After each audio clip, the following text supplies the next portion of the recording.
एक तरफ तो सरकार के खिलाफ हनुमान बेनीवाल पिछले 1.5 महीने से आंदोलन कर रहे हैं एसआई भर्ती के लिए, भर्ती परीक्षा रद्द हो।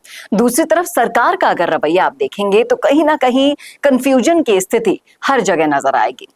जहां के रोड़ीलाल मीणा अपना स्पष्ट संदेश देकर अपना पल्ला झाड़ चुके हैं इस मामले से, वहीं दूसरी तरफ सरकार के अगर दूसरे मंत्रियों की माने तो इस मामले में अभी तक विचार विमर्श किया जा रहा है। अब जिस तरीके से सरकार के एक मंत्री का बयान सोशल मीडिया पर वायरल हो रहा है वो भी मैं आपको सुनाऊंगी, और सरकार की कंफ्यूजन स्थिति किस कदर खतरे की घंटी बन रही है उन तमाम सारे युवाओं के लिए, उस पर भी हम चर्चा करेंगे इस वीडियो में, इसलिए बने रहेगा आखिर तक हमारे साथ। नमस्कार, मैं हूं चेतना शर्मा, आप देखना शुरू कर चुके हैं संवाद भारत का भारत के लिए। तो एक वीडियो मैं आपको सुनाऊंगी जिसमें यूडीएच मंत्री झाबर सिंह खर्रा खुद कहते हुए दिखाई दे रहे हैं, सुनाई दे रहे हैं कि उन 300-400 लोगों ने जिन्होंने मेहनत की थी, परीक्षा पास की थी, उनके साथ खिलवाड़ नहीं किया जा सकता, इसलिए परीक्षा के भर्ती प्रक्रिया पर अभी विचार विमर्श जारी है। आप पहले सुन लीजिए, फिर उसके बाद हम चर्चा में आगे बढ़ते हैं। आप सेग्रीगेशन किस आधार पे करेंगे? बहुत से लोग तो ऐसे भी होंगे जिन्होंने पढ़ाई में मेहनत की होगी और मेहनत के बूते उनका चयन हुआ होगा, और बहुत से लोग ऐसे भी हैं जिन्होंने जो पेपर की डकैती हुई, चोरी हुई, वो पेपर खरीदे। बहुत से ऐसे भी हैं जिनको नकल का मौका मिला, और बहुत से ऐसे भी हैं कि जिन्होंने अपनी जगह किसी दूसरे व्यक्ति को परीक्षार्थी के रूप में बैठा दिया। तो अब मेहनती और बिगैर मेहनत के जिनका चयन हो गया, इनका विभाजन किस आधार पे करें? सरकार के आप पार्ट हैं, सरकार के पार्ट हैं, रद्द होगी नहीं होगी? आप तो सीधा सा सवाल है, रद्द होगी नहीं होगी? दुविधा ये है कि उनमें से जो 300-400 लोग मेहनत करके सेलेक्ट हुए हैं, जो भारत सरकार की और दूसरे विभागों की नौकरियां छोड़कर आए, उनका भविष्य क्या होगा? मतलब रद्द नहीं होगी? अब ये तो कोर्ट करेगा। हमने कोर्ट के सामने कह दिया कि ये परिस्थिति हमारे सामने उत्पन्न होगी कि इसमें कुछ लोग वो हैं जिन्होंने अपनी मेहनत से, सर सब चीजें मेहनत से गए हैं, कुछ लोग फ्रॉड से गए हैं, लेकिन सरकार का स्टैंड बेईमानी से सफलता प्राप्त। सिंपल सा क्वेश्चन है सर, सरकार का स्टैंड क्या है? भर्ती रद्द होगी नहीं होगी? सरकार का स्टैंड ये है कि जिन्होंने मेहनत से चयन हुआ उनके साथ अन्याय नहीं हो, और जिन्होंने धोखाधड़ी से पेपर चोरी खरीदकर, नकल करके और दूसरे को बिठाकर परीक्षा दिए, उन सबको दंडित किया। चाहे आपके मंत्री या आपकी सरकार के खिलाफ चले जाए कि रोड़ीलाल मीणा, ये तो सब अपने अपने विचार हैं, कोई कुछ भी विचारों को आपको किसी का भी नहीं रोक सकता। हनुमान बेनीवाल ने काफी ताकत दिखाई है जयपुर में, दिखाई। सरकार को भी सोचना पड़ गया एक बार। सोचते हैं, लेकिन सोचते हैं इस समस्या में भी सोचना पड़ेगा। उन गरीब परिवारों के बच्चों का क्या करें जो भारत सरकार की नौकरी में थे, नौकरी छोड़ के आ गए, परीक्षा मतलब जो कोर्ट का फैसला होगा वही, आज वो ओवर एज हो गए। कोर्ट के फैसले पर ही आपकी सरकार चलेगी, लेकिन सरकार खुद अपने स्तर पे कोई डिसीजन नहीं लेगी। सरकार ने अपना पक्ष जी माननीय राजस्थान उच्च न्यायालय के समक्ष रख दिया जी। न्याय माननीय राजस्थान उच्च न्यायालय को करना है। सरकार मतलब कोई ऐसा वो नहीं लेगी। हमने हमारा पक्ष रख दिया कि ये दो तरह की बातें, अब इसमें आप कैसे न्याय करते हो वो कर दो। ठीक है सर। तो देख लिया आपने, सुन लिया आपने।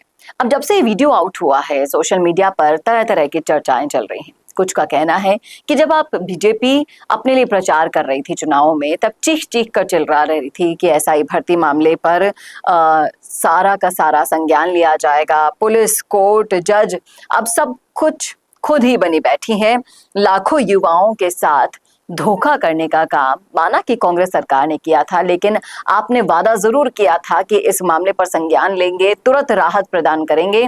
लेकिन अब सरकार को इतना समय बीत चुका है बने हुए, लेकिन इस मामले की तरफ कोई भी ठोस कार्यवाही नहीं करना उसको भी खतरे की घंटी में लेकर आ रहा है। और ये तलवार जो कांग्रेस के ऊपर लटकी थी ना, अब बीजेपी के ऊपर भी लटकना शुरू हो गई है। और जिस तरीके से विश्वास नाम की कोई चीज होती होगी, उसको लेकर अब तरह तरह की बातें शुरू हो गई हैं। पहले आपने लोगों का विश्वास लिया, एसआई भर्ती पर हम कार्यवाही करेंगे ये कहकर युवाओं ने आपको सपोर्ट किया, अपना वोट दिया, और अब आप भी उसी वादे की वादाखिलाफी कर रहे हैं। कांग्रेस ने जो किया उसका भुगतान कांग्रेस ने किया, लेकिन अब आप जो कर रहे हैं उसका भुगतान आपको भी करना होगा, इस बात में कोई दो राय नहीं है।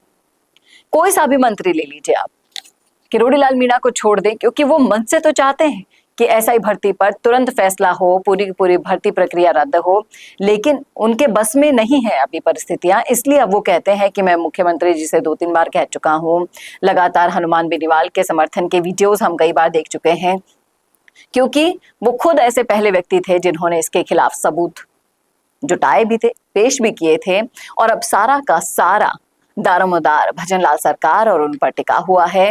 हर किसी को यही उम्मीद रहती है कि आज नहीं तो कल, कल नहीं तो परसों ये फैसला आएगा कि एसआई भर्ती रद्द हो गई है और इसमें जो भी धांधलियां थी उनका भांडाफोड़ हो गया है। लेकिन नहीं, यहाँ तो जिनको अंदर किया गया है वो जमानत पर बाहर आ रहे हैं, एक एक करके हर कोई छूटता जा रहा है। तो प्रशासन करना क्या चाहता है, सरकार करना क्या चाहती है, इस कंफ्यूजन को लेकर एक बात तो क्लियर हो गई है यहाँ पर कि अगर बीजेपी सरकार का ये कंफ्यूजन और ज्यादा चलता है ना, तो ये आपने जो ट्रेलर जयपुर में देखा था उसकी जो पूरी पिक्चर आनी बाकी है, उसकी तैयारियां भी जो जोर शोर से पर्दे के पीछे चल रही है, वो जब खुलकर बाहर आएगी तो जो परिस्थितियां बनेंगी वो संभाले नहीं संभली जाएंगी किसी से। इस बात में कोई दो राय नहीं है। इसलिए जल्द से जल्द इस कंफ्यूजन को दूर करके जो क्लियरिटी जनता चाहती है, युवा चाहते हैं, हर कोई चाहता है, उन्हें दी जाए। क्या कहते हैं आप इस मुद्दे पर, रखिएगा राय कमेंट बॉक्स में। कैसा लगा वीडियो बताना ना भूलेगा, और ऐसे और वीडियोस के लिए देखते रहिए संवाद भारत का, भारत के लिए। नमस्कार। अगर आप बनना चाहते हैं पॉलिटिशियन, लेकिन पब्लिक स्पीकिंग और अपने विचारों को व्यक्त करना चुनौती लगता है, या कैमरे और पब्लिक के सामने किसी तरह से बोल पाए इसमें मुश्किल होती है, तो मिशी मीडिया सॉल्यूशंस लेकर आया है पॉलिटिकल कंसल्टेंसी कैंपेन, जिसमें वरिष्ठ जर्नलिस्ट और पॉलिटिकल एनालिस्ट की एक्सपीरियंस्ड टीम आपको मदद करेगी, जिससे आपकी आवाज और भी बुलंद हो जाएगी। इसमें हम आपके गोल को पूरी तरह से टारगेट करेंगे कि किस तरह से आपको पार्टी पहचाने, आपको उस क्षेत्र के लिए चुने, कैसे सर्वेज में आपका नाम आए, कैसे लोगों के बीच में आपका माहौल बने। ना सिर्फ कंसल्टेंसी हम आपको देंगे, बल्कि आपको सारे रास्ते दिखाएंगे और बताएंगे भी, जिससे आप भारत की राजनीति में अच्छे पॉलिटिशियन बनके समाज का सुधार कर सके। तो अभी कॉन्टैक्ट कीजिए स्क्रीन पर दिए गए नंबर पर।